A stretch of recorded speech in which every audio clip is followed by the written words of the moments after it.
Good day ka-viewers! Welcome back dito sa aking channel. For today's video, ituturo ko sa inyo kung paano gawing bootable si flash drive gamit ang Rufus.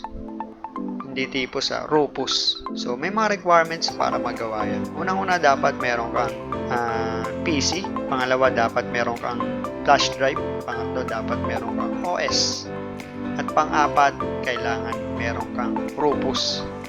So, simulan na natin kung paano nga ba gawing bootable si flash drive.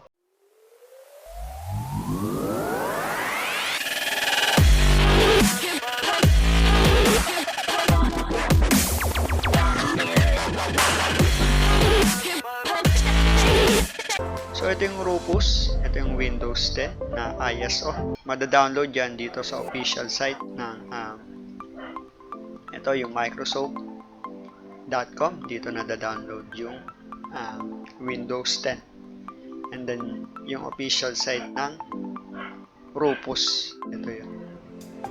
Yan. So, dito yun.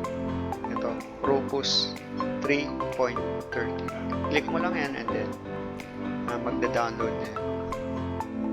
So, dahil meron na tayo nun, ang unang mong gagawin, syempre, dapat ilagay mo si flash drive.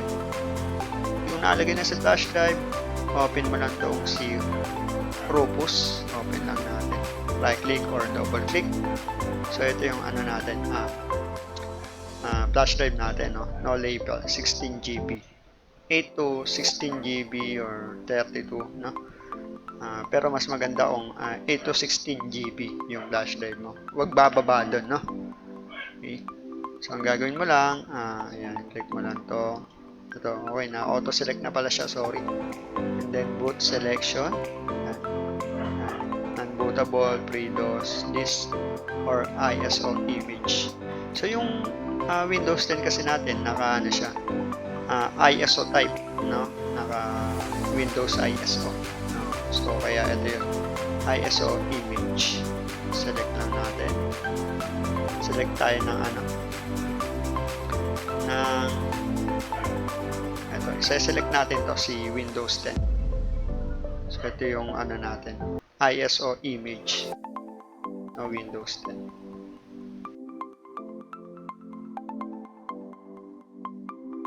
Standard Windows installation, GPT or MBR.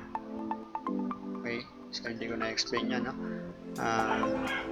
And target. So, pat 32, start lang natin. Warning all data device. Okay, mapo-format siya, no?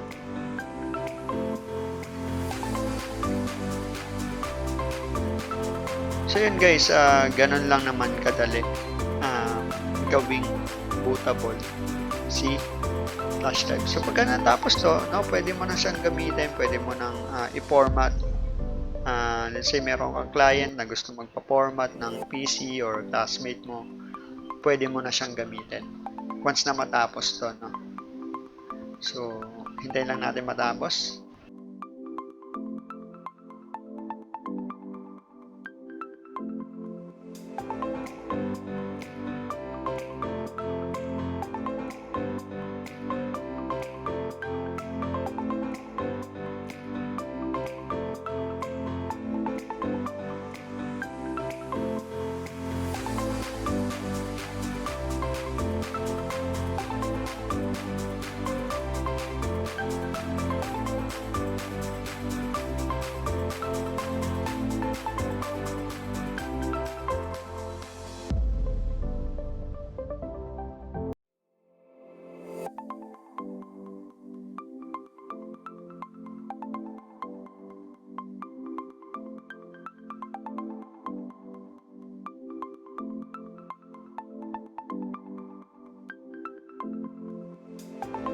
Alright, so guys, we're done.